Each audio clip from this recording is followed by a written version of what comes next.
as something that's wrong. But maybe so many of our diseases are actually the body's intelligence saying we're actually doing something wrong as a culture.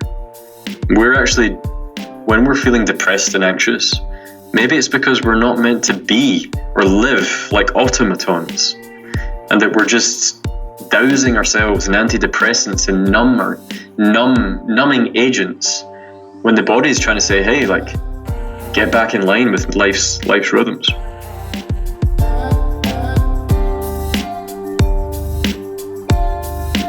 What's up, my friend? My name is Ted Rice, and today I'm coming to you from Bali, Indonesia, where we've been having an amazing time. And by we, I mean, of course, my wife Giselle and I. And if you're new to this show, you may not know, but my wife and I, we've been traveling the world, mostly through Southeast Asia, exploring different countries and just growing as people and experiencing different cultures and learning about them and learning about their health approaches and their rituals and so many other things. And that's why I'm super excited to share with you this episode today.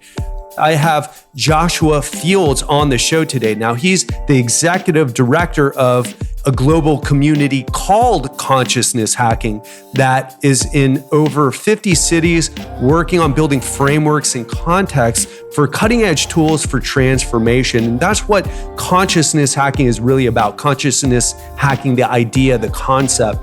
And we're going to be talking about that today and how you can do it. So if you're interested in things like biohacking or transcranial direct stimulation, or just the future of how technology is going to help us with our health and navigate this new world of technology and digital information that we're in, this podcast is for you. You're going to learn a lot. And Joshua, he's a really interesting guy. He's a former analyst from Morgan Stanley and a Scottish amateur boxer. And he also is an Oxford-trained economist. So he has a very interesting background, of course, in finances. So if you're a high-performance person in the financial community, you're going to connect with his story right away. However, he left that to do what he's doing now. And we're going to get into this idea of consciousness hacking and talking about what a lot of us feel like is going on in society, but nobody's really talking about it.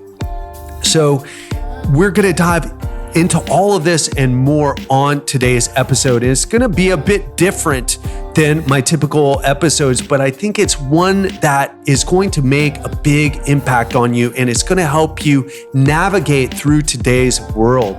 So if you enjoy this episode, then I'd ask for you, please share this episode with someone you care about or someone who you think this message will resonate with. And if you're new to this show, well, welcome.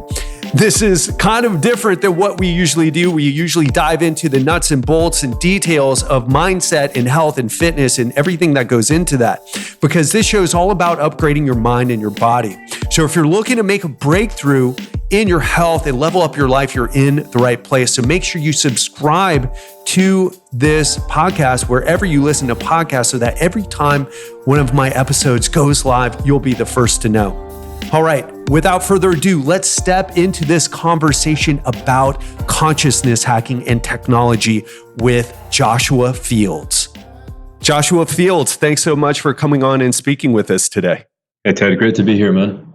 Yeah, really excited to dive into our conversation. You are part of this consciousness hacking movement, this revolution that's happening, but you have an unusual backstory where you're an Oxford-trained economist, but you've transitioned out of that into what you're doing now, which is talking about consciousness hacking, meditation, all these other things. Can we start first with, how would you define consciousness hacking for someone who's never heard that term before? Sure. So I want to make, there's a distinction between consciousness hacking, the company, which is what I'm currently running, and consciousness hacking as a kind of broad term. So consciousness hacking as a broad term is really the question, how do we accelerate the transformation of the human mind? So, what are the tools, strategies, and techniques that we can use to shift people's state of consciousness? And Consciousness Hacking, the organization, which is a global community based in 50 cities across the globe, is in particular, what are the cutting edge tools and technologies we can use to facilitate this shift in human consciousness? So, for example, when people speak about hacking consciousness, they think about things like breath work, psychedelics, fasting. What we're really interested in is hacking consciousness from the perspective of modern technology, the latest and novel means of altering the human mind through hardware and software. Well, that's going to be interesting to dive into, because I know that's super hot right now. Everybody's looking to technology for how it can level up their life. So I'm really excited to dive into it. Before we do that, you have, like I mentioned earlier, a really interesting story where you were a former analyst for Morgan Stanley, but you're also a Scottish amateur boxer, and you transitioned from that into leading consciousness hacking, this global community that you talked about. What exactly were the steps that led you from the world of finance to what you're doing now? So to reframe that question, as some of my friends back home frame it, like, Josh, what on earth happened to you? So I was in investment banking, and to be perfectly frank, I was pretty unfulfilled, Ted. I had achieved everything that I was meant to achieve for someone in their 20s. I had an Oxford degree, a high-paying banking job, a fancy car, and a lovely flat in the city of London. And yet I was nervous, I was anxious, I was insecure. And I had this deep understanding that nothing was ever going to be enough, that I'd been climbing this ladder of success from the age of like 13. And I noticed that it's often called now like hedonic adaptation, that as soon as I had received the thing that brought me achievement and pleasure and success, that kind of instantaneous hit of performance, I was up for like 2 weeks. And then it was like, okay, back to the drawing board. What is the next thing I can achieve? And I saw that happening in my career. And I looked at people, 10 years above me on the ladder, and I thought, I don't want to be that guy.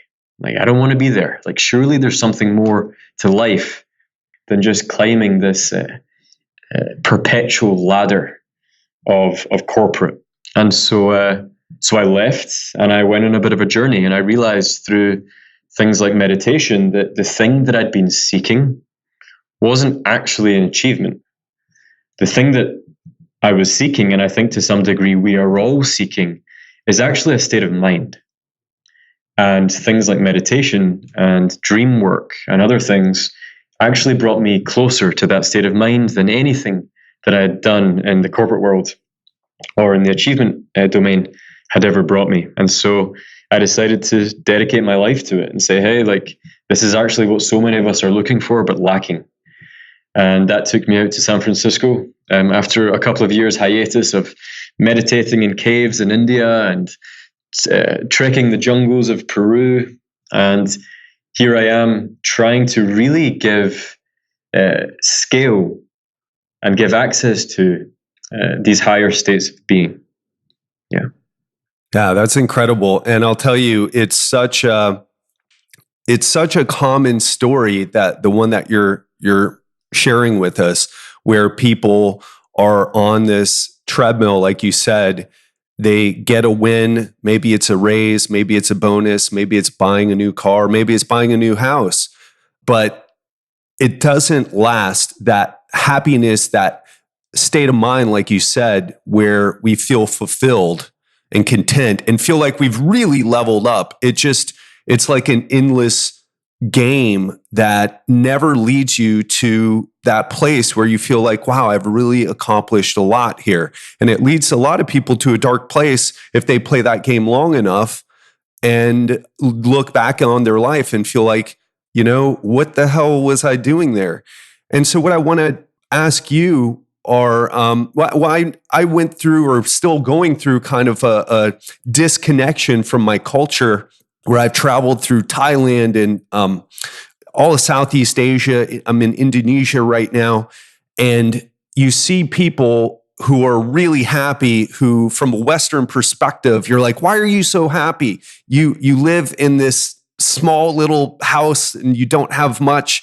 And, why are you so happy? And I think a lot of people would have, I don't know, a bit of a paradigm shock if they saw some of the people in these areas, and I'm sure what you saw in India. And so what I'm kind of asking you is, what was the thing for you when you were traveling through India, through Peru, all the other travels, the thing that stood out to you that really shifted the way that you looked at the culture that you grew up in? Yeah, I love how you've used travel as the gateway into this question, because I think it's actually been a huge part of my journey. And there's a bit of a cliched traveler meme, like of gap year and that kind of thing that's disseminated online. But I think there's a very profound truth to be had in the sense that when you detach yourself from your incumbent culture and you travel the world, you begin to realize for the first time that there are actually different ways of participating with life. And that the ways of life that we are so accustomed to in the West, of consumerism, of climbing the social dominance hierarchy, of corporations and startups, that it can be easy to think that this is the only way to do this thing. And then when you extract yourself from the dominant culture and you say, hey, like, there are different ways of being, you start to think, well, maybe I don't have to play this game. Maybe there are different ways to play the game. And I think traveling really gave me a sense of, there's people who are reaching levels of fulfillment and meaning, but they're not working 60 hours a week. They're putting more priority on different aspects of life. And I think that if you don't have that opportunity to travel, it's very hard to understand and empathize with that, because you're in your fishbowl, you're in your goldfish bowl. How do you know what's outside the bowl if you've only ever been swimming in your own water? So travel has been a huge piece. And in terms of specifics, are you there, Joshua? I'm there. I'm pausing to reflect. Oh, sorry. I'm trying to think. There's okay. There's something about nature that's huge. That we're living in these like huge metropolis cities, and we're so disconnected from something that is so core to us. And so when you go somewhere like Thailand, and you're deeply embedded in natural ecosystems, the body kind of remembers. I don't know if you agree with this, but there's a kind of sense in the body that's like, aha, like this feels to my nervous system to be like the right thing. I agree 100%. So there's a big piece of nature to, yeah. Yeah. And there's even, not that I need research to tell me everything or validate everything that I know, but it's nice to have it. And there's even research coming out of, I guess, that started in Japan with forest bathing and just how powerful it is. And it goes beyond just I'm looking at trees. It's the experience, and I can't wait to dive into this with you, but the experience of being in nature where you're actually inhaling certain chemicals. There's just something that you get from being in nature that you just cannot get from being in New York City or London or San Francisco or whatever city that you're in where you're disconnected from things. Have you heard of biophilic design? I've heard of biomimicry, so I can imagine what biophilic design is. Yeah. Yeah. This idea that we're, instead of trying to live in an urban area without any green, try to bring that back into the urban area. So actually designing buildings. I haven't been to Singapore yet, but apparently they're one of the leading that's one of the places that's leading this idea of bringing green back into urban spaces. And I could see how that would be huge eventually. But I think about the place, the office that most of the people who are listening to this show probably go to work in, and it's probably closed off from natural light. Probably, if there is a plant, it's a fake one, and it's just this powerful thing that. So let's just take, if you just. What's that, Josh? I'm just saying, if you take a very evolutionary biology perspective, we've lived in forest for quite literally millions of years as a species. And, Homo sapiens came around a couple of 100,000 years ago from our ancestors. And it's only within the last 300 to 400 years, if that we've started living in these urban civilized areas, disconnected from nature. So if you think about it, we've spent a tiny fraction of our lives embedded within of our species lineage, embedded in these concrete jungles, and so our bodies aren't actually adapted. Like our bodies are we still have the same mammalian and reptilian tendencies and desires in our brains and our bodies that we did hundreds of thousands of years ago. And so it makes perfect sense. I don't think design should be biophilic. Like I think biophilia, now that you've told me the term, is actually should be in essence a superfluous prefix. Reason being, surely all our design should be in line with life's natural rhythms, and even things like artificial light, right? We don't think anything of artificial light when there's a bunch of research now that shows that it's really messing up with our melatonin production at night, and that red light itself is so much better. So we need to realign ourselves with nature's pulsations, and that's not hippie stuff. It's very, very, very rational. Yeah, and I guess people like you and me and the other people who are listening right now who are hip to that are just nodding their heads. But it's the people who maybe are having like, it's because if you grow up a certain way, you grow up with electric light, you grow up with, kids are now growing up with the internet and social media.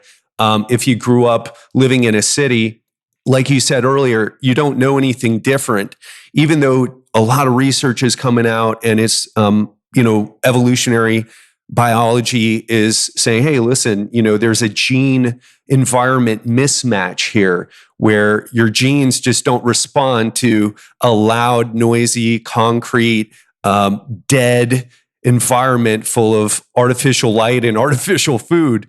How would you help someone who maybe isn't sold on that idea or embodying that idea, to use a term that I know you and I both like, who doesn't embody that feeling like, oh, I really need to reconnect here with what makes a human being and what makes me feel good?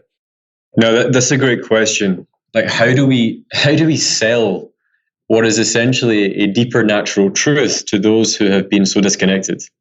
I think there's an invitation for someone to say, hey, like, would you be willing to spend 2 days in nature and just take note of how you feel when you go in and then when you come out? Like, how are your mind patterns? What does your body feel like? Is there as much tension? And I think a big part of this, Ted, is actually getting in touch with the sensitivities of our body. So through meditation practice, and even to some degree through embodied movement like dance or martial arts, we become more aware of the signaling mechanisms that the body is trying to give to the mind. I'm tense here. I'm relaxed here. Interesting. When I'm in nature, my shoulders drop. When I'm in a big city, my shoulders are up at my ears. These are these physiological markers of stress that have become so normalized because really they're habitual and they're ubiquitous in big cities. We're all living in these fight, flight, highly traumatized, highly acutely stressed modes of being. And so I think my invitation would be to someone, hey, like, use a practice to get in touch with your body, know what signals your body is telling you, and then discern from there, okay, do I feel more stressed in nature, less stressed in nature? When I go for a swim, is my heart rate, slowing down versus just get it really honoring and listening to what the body is trying to tell us. Because this is the thing, this is where I think so many people, our Western medical system is so pathological, because it treats the symptoms of the body as something that's wrong. But maybe so many of our diseases are actually the body's intelligence saying we're actually doing something wrong as a culture. We're actually, when we're feeling depressed and anxious, maybe it's because we're not meant to be or live like automatons, and that we're just dousing ourselves in antidepressants and numbing agents, when the body is trying to say, hey, like, get back in line with life's rhythms. Yeah, I mean, there's a lot of truth in what you're saying. Even just when you look at the data, the types of diseases that westernized countries come down with tend to be these inflammatory diseases. And you're starting to see that the world over as modernization starts to take hold. And the thing is, what does a person do who's listening right now? Let's talk to one person, a person who's listening. Maybe they're aware. They're like, yeah, okay, going out in nature would be great, but I've got a job that I go to. It's a bit soul sucking and I'm not aligned with it, but I've got to pay my mortgage. I've got a couple of kids that I'm raising. I'd love to take them out, but we have all these other things that I have to do on the weekend, and I'd love to meditate and get more in touch with my body, but I'm already exercising and my time is so limited. I guess it does come back to that idea that time is limited. What would you say to a person who's perhaps struggling, who's on board with what you're saying, but just having trouble implementing it in the context of their life? Yeah, well, first of all, I'm extremely empathic and sensitive to this concern, because it's a little bit of a luxury to say, hey, I'm just going to go out and take a 10-day Vipassana retreat. See you later. Exactly. World. Right. And this is exactly the problem that consciousness hacking is trying to solve for.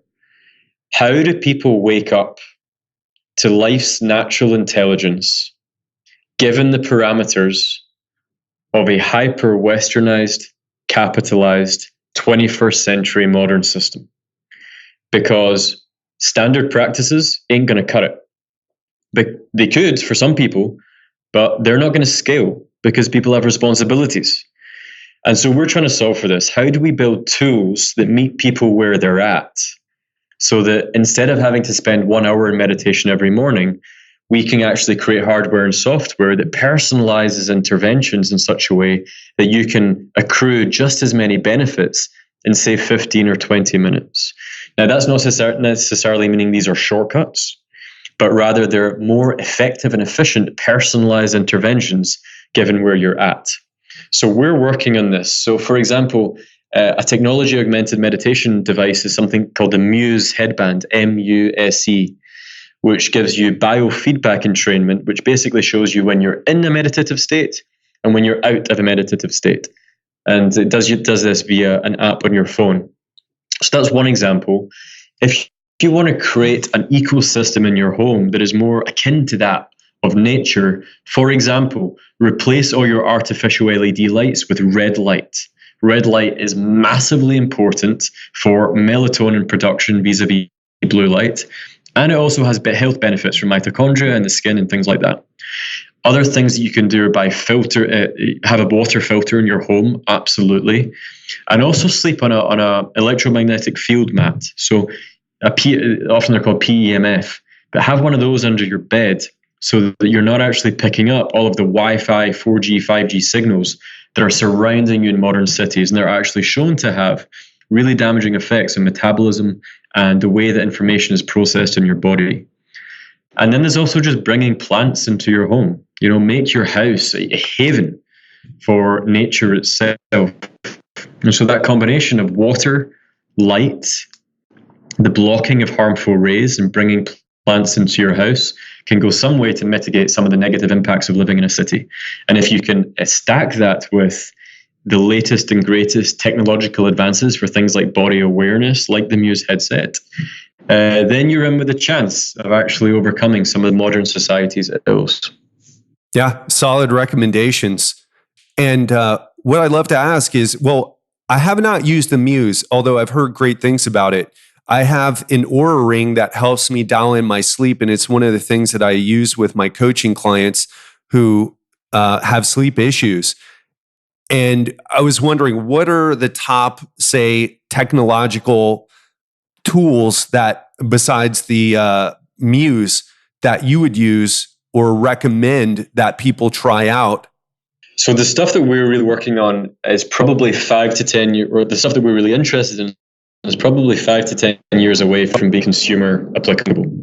So I'm not going to be able to give any like real specific recommendations for consciousness hacking technologies per se right now that are that I think are a standard that's really good enough to shift how you feel. From a red light perspective, there's the Joovv light, Joov, and then for the water perspectives is the big Berkey water filters, Berkey. And to be honest, man, I also do use some polar HRV stuff. So heart rate variability is a very, very good indicator of physiological stress levels.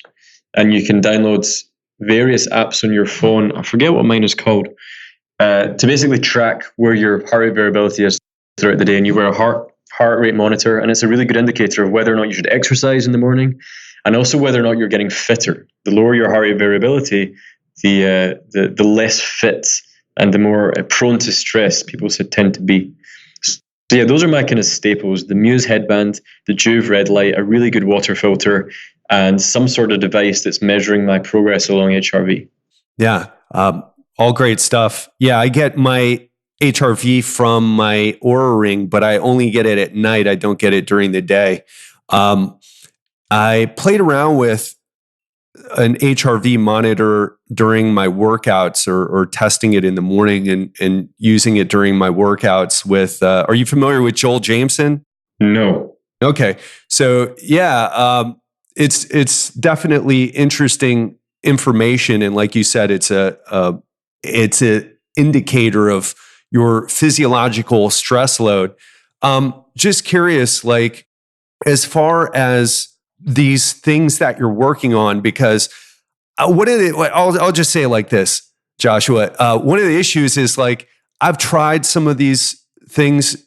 Now, I haven't tried Muse, like I said, but I've tried some of the technological hacks that people have been talking about, and I haven't felt like, other than what you've just mentioned, I haven't felt like it was that big of a deal.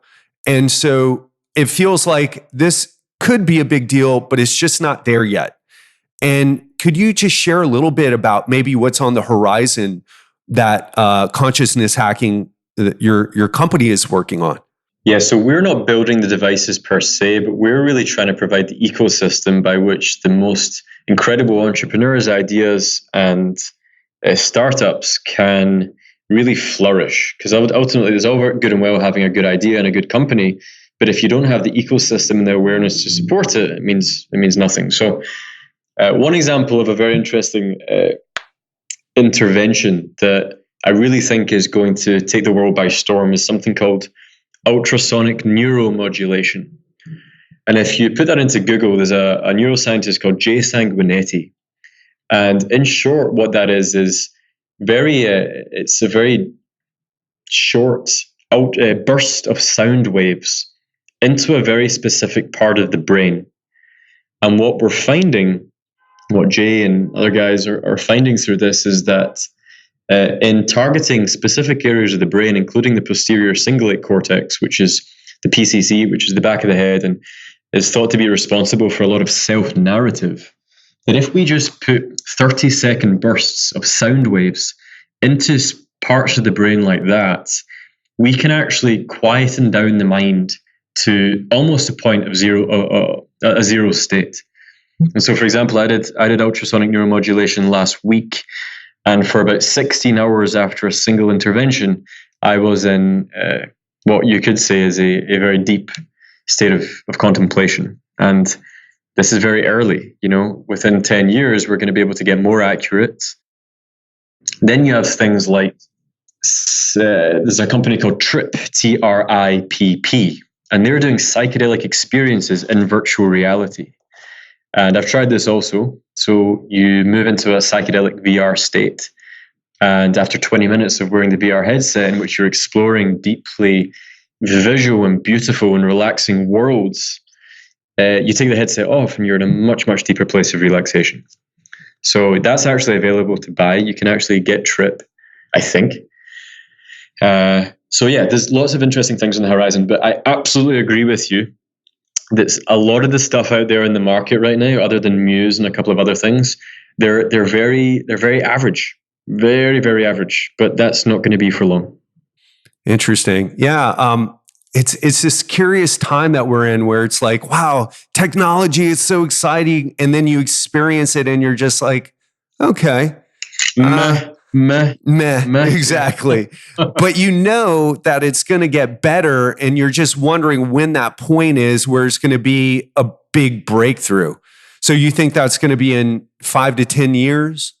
Yeah, I mean, for it to be disseminated on a relatively universal basis, 5 to 10 years away from like really good stuff getting out there. And then there's also the biotech world, right? So actually, between my banking days and my consciousness days, I was working on exogenous ketone esters. I don't know if you're aware. I am, but have never taken them. Yeah, so I mean, there's a very big biotech breakthrough that we can actually almost instantaneously put our bodies into a state of ketosis through drinking a certain liquid. Now, there's a lot of ketogenic salts, exogenous ketone salts out there, which aren't so good for the system, because basically, in order to get the ketones, you've got to actually take a shitload of sodium chloride. Is that the salt? Yeah, sodium chloride. So anyway, so that's salt. It's been a while since my chemistry days from school. Not a problem. And so you're taking those. But what's really interesting is ketone esters, where you don't actually need the salt, and you can basically just take good old ketones straight. And there's a company in the US that I know quite well called Human HVMN, and they are selling the world's first ketone ester shot. It's very expensive. It's like $33 a shot, but triathletes, cyclists are using this to get into states of ketosis. And this is the amazing thing about exogenous ketones, is that you can actually be in a carb-rich state, right? And also be in ketosis at the same time. Whereas obviously, if you want to get into ketosis, usually you've got to deplete yourself of carbs for days on end. So biotech is interesting, synthetic biology is interesting, transformative technology is interesting, but we're very much at the start of these exponential curves.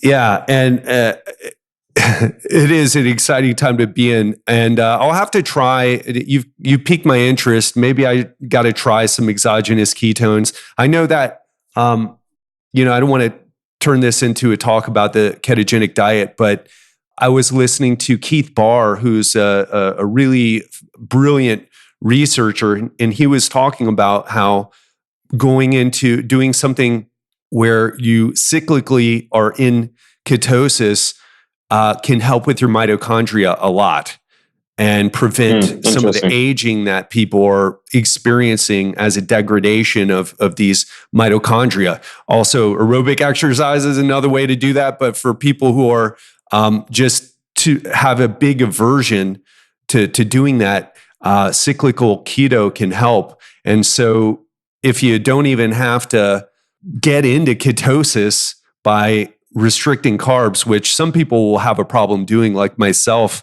I start getting high levels of anxiety, probably due to not enough tryptophan getting into the brain to create serotonin, melatonin, etc. But let's change this direction a little bit.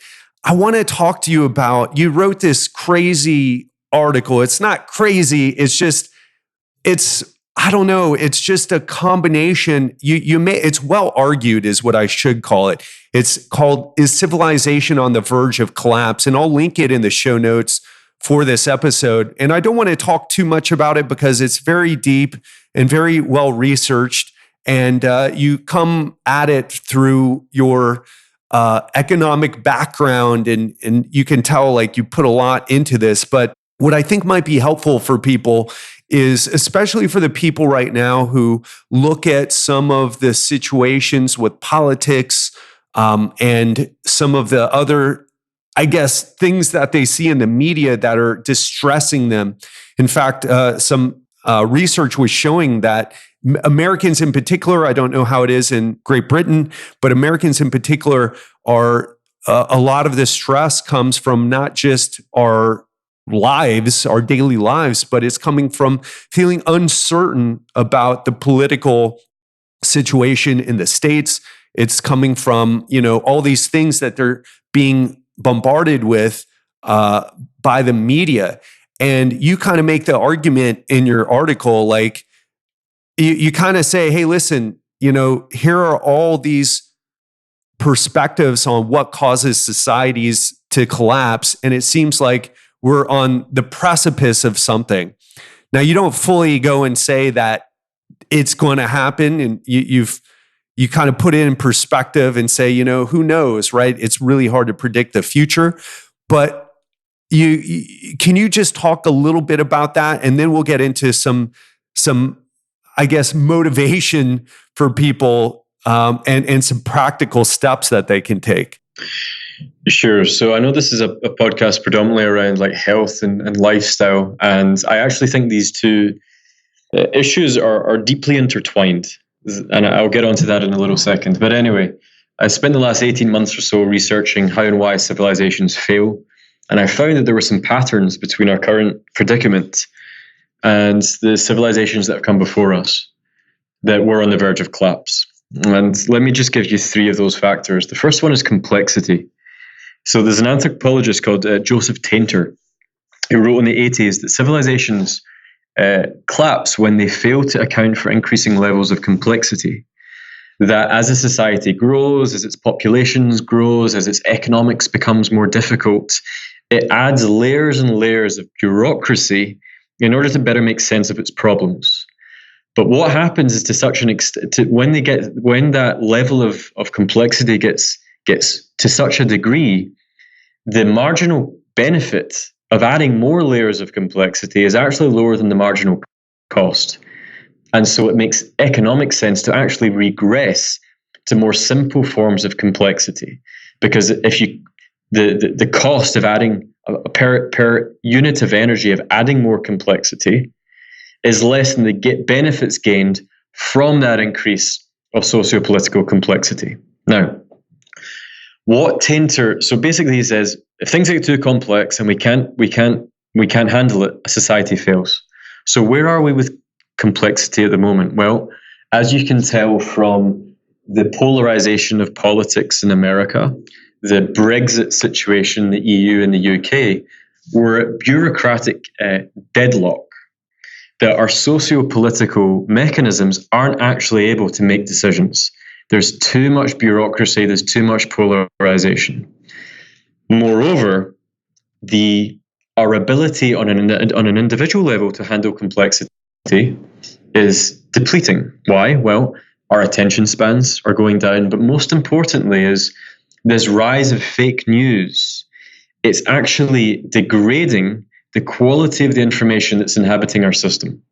And if you think about it this way, Ted, if I'm an organism and I can't trust the information that is coming into my perceptive field, then I'm an organism destined for failure.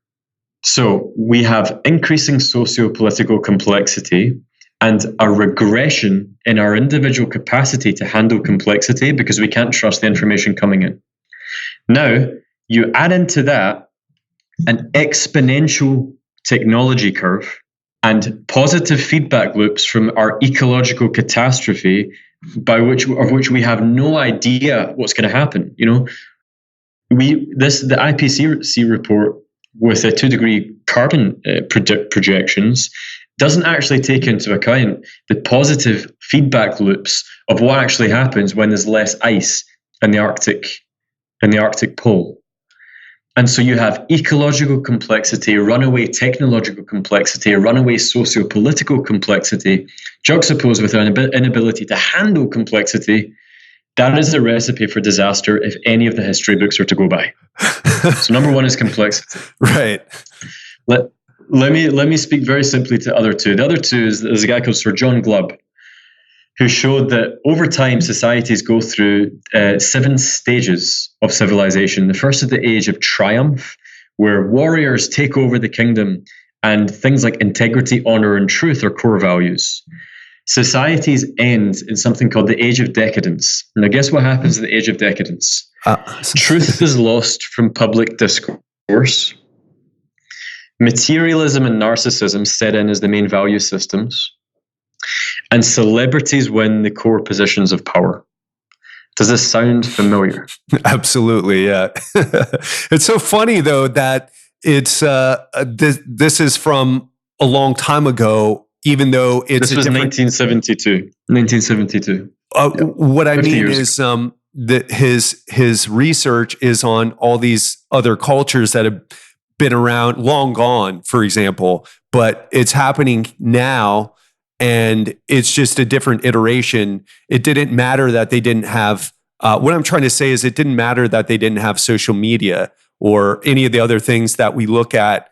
It's really about us, not the technology that exists at the time, is, I guess, the point I was making. Yeah, exactly. These are just patterns. Like nature exists in patterns, and we in our human hubris think we have stepped out of the patternings of nature. We're not. We're just another expression of a pattern with fancier inventions and fancier language.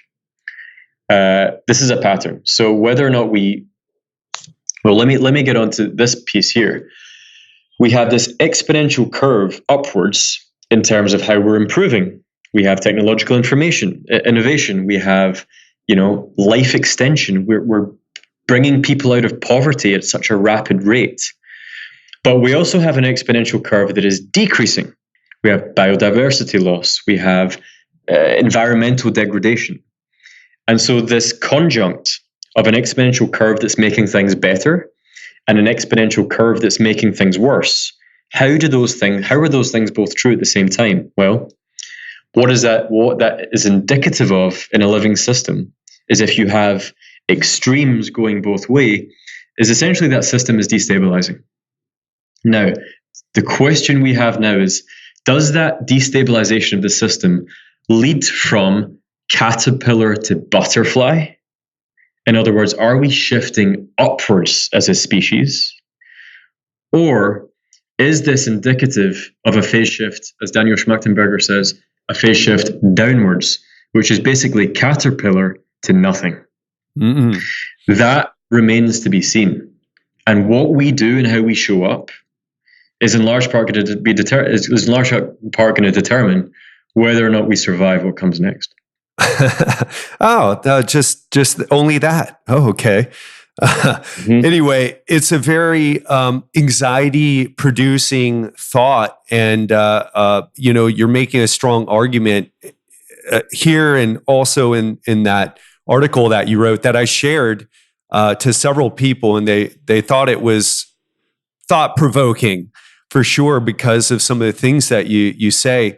Let's take this part now, this opportunity now, rather, to just maybe talk about like some things that people can do that we already have been talking about, but just understanding, like, someone may listen to you say this, Joshua, and say, you know what? Oh man, the complexity, Donald Trump is president. He's a reality TV star. Oh, it's just, someone might be going crazy and also feeling very powerless. Because what can you do? What can you do about the exponential technology increase? Nothing as a person. What can you do about Donald Trump except cast your vote every 4 years? Not much. Arguing about it on Facebook or Twitter or wherever, it just doesn't lead to any sort of meaningful change. But I know you believe in this because you said it in the article that you wrote, and it's something that I believe in too, is that change starts with the individual. And it's about us taking responsibility for our actions, for the way we live our lives, for showing up the best way we can. So could you share your perspective on that and talk about maybe inspire someone who's listening right now to stop giving their power away to these icons in the media and really focus on themselves? Yeah, so there's various ways to approach this. One is to hear this narrative and be in complete denial, and just say, "You, sir, there have been apocalyptic stories for centuries, and you were just another one of those false prophets proclaiming the doomsday scenario." So there's denial.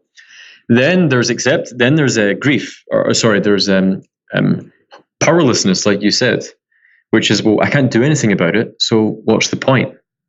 But there's a very, very small slither of something in between, which I speak from experience, that I've gone between both of these poles, but I've also gone through grief. Like the grief of fully inhabiting, like, oh my God, like things are going to change very, very dramatically. And that led to hopelessness in my own body and despair. But it was in the sitting with that hopelessness and despair that actually I came to a breakthrough, which is that, well, how would I live my life today as if I knew I had no tomorrow? And so I think there is a certain call to duty, a certain call to action that says, okay, let's say shit, we're about to hit the fan. How would I be preparing? And the answer is, I'd be preparing by making myself the most anti-fragile, resilient individual known to man. Now, guess what? If I happen to train myself and my mind and my body to be a real warrior of the human spirit, and things don't collapse, then Jesus Christ, I'm still in a much better position than I ever was. What if I treated the person that I met today in a way that was so loving and caring and present, and they didn't die tomorrow? My interactions and my relationships would still be exponentially better.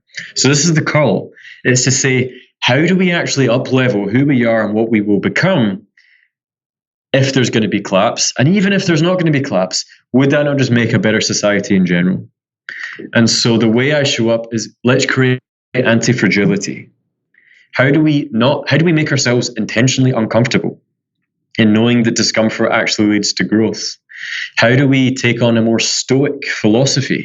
I mean, I'm a big, big fan of Stoicism as a philosophy, and people should read, Seneca or Marcus Aurelius to show that there are different techniques and exercises, like imagining this is the last day you're going to live, that from one level of consciousness seem morbid, and yet from another level of consciousness allow us to prepare for the catastrophe that life will inevitably bring us at some point through grief, death, loss, whatever.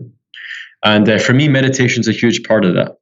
It allows us to sit with our craving and not react, and our aversion and not react. And this in Buddhism is the source of how we transcend suffering, to not react to craving or aversion. Wow, that's powerful, Joshua. Yeah, and man, you're making a good point. If you do take this seriously and level yourself up, either way, you end up better for it. Whether something... So does your relationship. Yep. Yeah.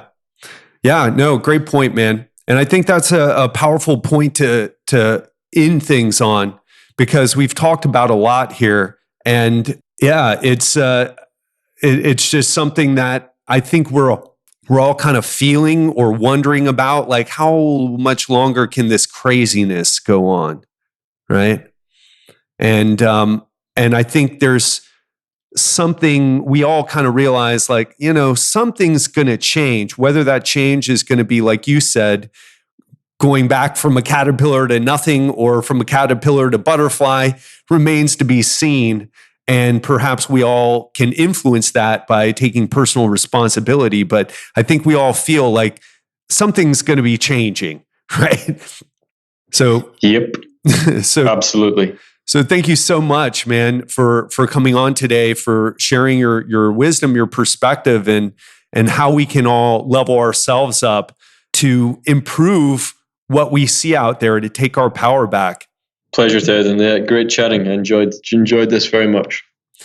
And where would you like people to go to learn more about the company consciousness hacking, or your personal blog, Neonosis? Sure. So the consciousness hacking, you can find us on Facebook. Just type in consciousness hacking, or you can go to our website, which is cohack, COHACK.life. And I had an old blog and podcast from last year called Neonosis, Neonosis, which is the juxtaposition of two words, neo meaning new and gnosis meaning knowledge, new knowledge. And I've been relatively quiet on the writing front recently, but hope to get back into it at some point soon. Great. And also with consciousness hacking, this is all over the world in 50 cities. In fact, I looked. There's one in Miami, which I'm originally from. Unfortunately, I didn't know about it until I actually moved out of Miami. But there's also a group in Ubud, in Bali, Indonesia, where I'm at now. So this is something. Could you? There is. Yeah, this is and to be honest, I mean, please, if you can find the organizers in Ubud, reach out, go for tea, go for coffee. I mean, this is what we're trying to do. We're trying to connect hearts, heads, and souls throughout the world. And if you are interested in this intersection of how do we build tools to up-level humanity, and you want to build community and a crew around it, and you live in any part of the world, reach out to us. Go onto the website, cohack.life, and we'll make sure that you're aligned and you can start a meetup anywhere. We launched in Tokyo last month. We're about to launch in Brazil. We're in India. We're in China. So anywhere you are in the world, and check out if there's a meetup group already, and if not, take the initiative and find your tribe. Yeah, I love that, man.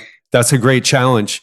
Well, Joshua, thank you so much for coming on today. Really enjoyed our conversation, and hopefully this will be the first of many. Look forward to more, Ted. Cheers, man.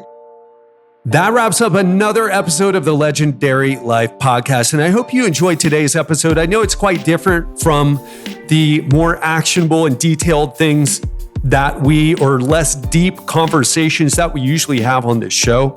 When I have guests on, I usually like to focus on knowledge, information, and how to apply that information. And I think we did that here today, but it was from a deeper context, the context of the types of changes that are going on in society right now and how to navigate them, how to think about them. Should you be worried about them or not? And I think we should all be cognizant of what's going on, not necessarily worried about it. And we should all find our place in society and how to get through it and how to level up ourselves. And the big takeaway from this episode, from what Josh said, from my perspective as well, is that societal change starts with the individual. So if you're looking downstream, if you're looking at our political leaders or our celebrities or the craziness that's going on, that's the tip of the iceberg. And the foundation of all that is us, is each of us as individuals. And whether we choose to participate in society the way everybody else is, kind of like being a sheep and getting herded along, or if we start thinking for ourselves and start to step up in the way that we feel is true in our hearts, in our guts, wherever you get your intuition from. And that's what it's really about. And that's the big takeaway from today's episode for me. So if you've been listening to the show for a while, hit me up. Did you enjoy this conversation? Do you want more conversations like this on the show?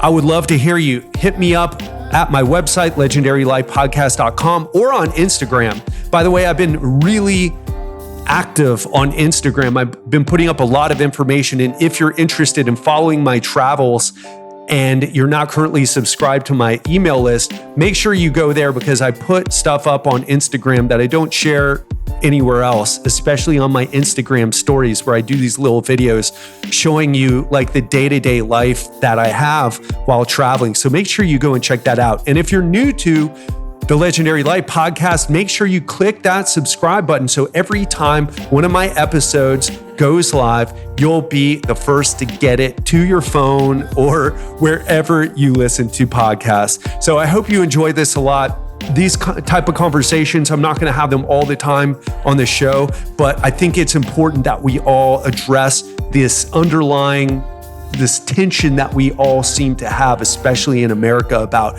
where things are going, where society is going, where the world is going, where technology is taking us, and how to navigate that in a way where we're still having an amazing life. It's as simple as that. All right, I'm going to wrap things up. I hope you enjoyed it. I wish you an amazing week, and I'll speak to you soon.